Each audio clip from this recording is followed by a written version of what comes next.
அதனைத் தொடர்ந்து அல் குர்ஆன் பற்றி ஒரு கவிதை கேட்டு பார்ப்போம். வழங்குவதற்காக ஷைமா பினால். நான் உங்கள் முன்னிலையில் அல் குர்ஆனை பற்றி கவிதை ஒன்று கூற வந்துள்ளேன். அல்லாஹ்வின் அற்புதம் அறிவின் பெருமிதம், அல்லாஹ்வின் அற்புதம் அறிவின் பெருமிதம். காவிய திருமகன் கரையாத புதுமகன், காவிய திருமகன் கரையாத புதுமகன். வழிகாட்டலில் முதலிடமே அமைதியின் அரிசுவையே, வழிகாட்டலில் முதலிடமே அமைதியின் அரிசுவையே.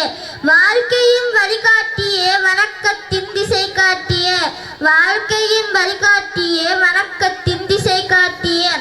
வீடுகளில், திருமண மண்டபங்களில், விழா மண்டபங்களில் போன்ற இன்னொரு இடங்களில் பயன்படுத்தக்கூடிய மின்குமிழ்கள், வீதியோர மின்குமிழ்கள், ஆயிரக்கணக்கானோர் கூடும் திடல்களை ஒளி வெள்ளத்தால் நிரப்பக்கூடிய பிளட் லைட், போக்கஸ் லைட், அதே போல electric wires, fan, iron box, torch light, இடஜாக், கேஸ் அடுப்பு போன்ற இலத்திரனியல் உபகரணங்களையும் ஒரே கூரையின் கீழ் பெற்றுக்கொள்ள நீங்கள் நாட வேண்டிய ஒரே இடம் சிட்டி லைட். இலக்கம் 180 கண்டி வீதி, திஹாரிய, கலகெடிஹேன.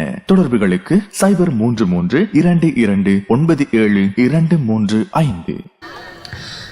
பொறுமையில் பூமலை, தீர்ப்புகளில் தீமலை, பொறுமையில் பூமலை, தீர்ப்புகளில் தீமலை. பொறுமைகளையும் கற்பிக்கும், நன்மைகளையும் கற்பிக்கும், பொறுமைகளையும் கற்பிக்கும், நன்மைகளையும் கற்பிக்கும். இன்மையில் இன்மையான கூலி, மறுமையில் மனிதனுக்கும் வெற்றி, இன்மையில் இன்மையான கூலி, மறுமையில் மனிதனுக்கும் வெற்றி. இதுவே நமது வேதம், இனிய அல் குர்ஆன் வேதம். இதுவே நமது வேதம், இனிய அல் குர்ஆன் வேதம். நன்றி. அல் குர்ஆன் பற்றிய, அல் குர்ஆனின் சிறப்புகள் பற்றி அந்த கவிதையின் மூலமாக வெளிப்படுத்தியிருந்தார் ஷைமா பினால். அவருக்கு எங்களுடைய மனமார்ந்த நன்றி.